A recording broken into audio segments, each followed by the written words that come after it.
against Arizona State. They're a dangerous team because they have so many guys that can make baskets. And they did a tremendous job of making baskets in the first half, knocking that three ball down. The second half, we adjusted in how we were defending when we switched out on the guard, and it made all the difference in the world. We were over-helping in the first half, and they were just finding guys. And we were staying home a lot more, and consequently they shot 31% in the second half. But that is a team that is very capable on any given night of winning ball games. So what you talked about the switching, was that on Holder specifically? I mean, going 4 for 5 in the first half? Yeah, he was the one doing the most damage, but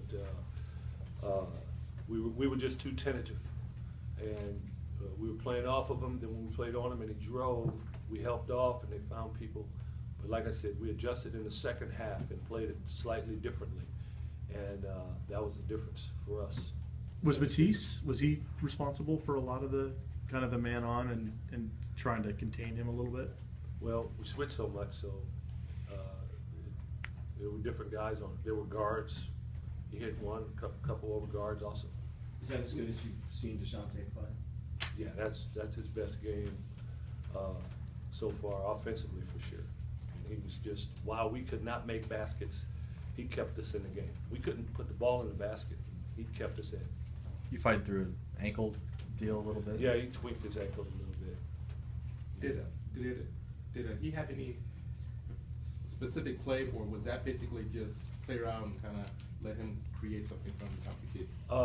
Our offense is space the floor. We space the floor. And if they don't pick you up, we kick the ball. We practice it all the time.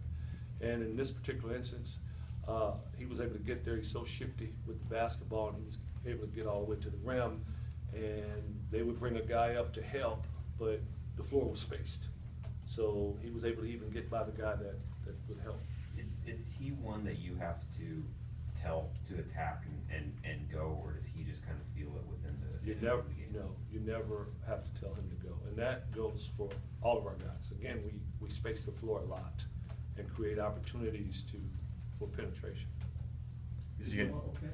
Pardon? Is Noah okay? Yeah.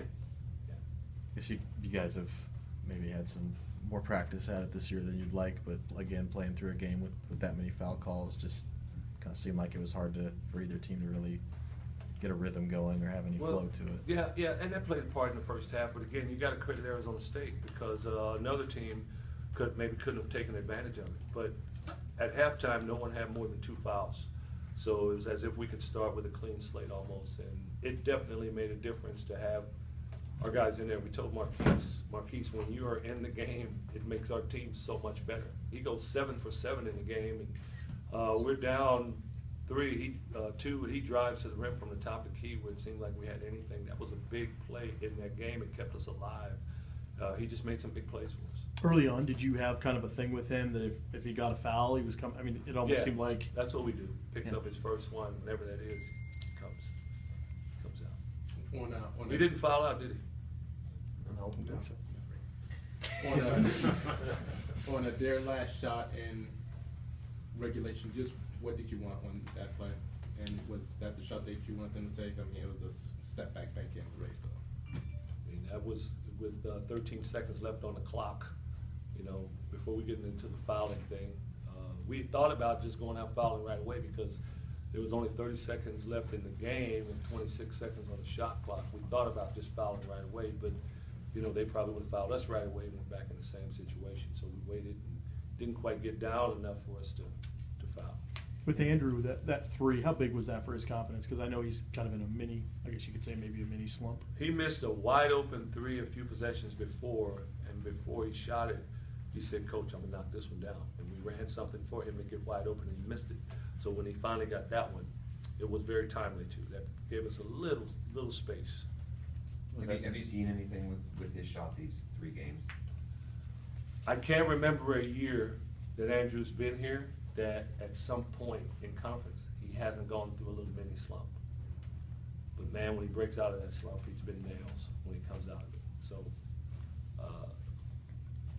wouldn't be a problem with me at all if he breaks out of it on Saturday. He always comes back from that and he's nails. You ever been part of a game where the flow is just so choppy because of all the reviews Been in worse. Yeah, been in worse. Do you use that as like a teaching point for the guys when you're in the huddles? Like what do you say when No. there's just no flow like that? It's interesting, it actually gave us rest. Our guys were able to rest because we went a long time in that second half with that same group without substituting. And that allowed us to recover a little bit, to tell you the truth. Did those stoppages make sense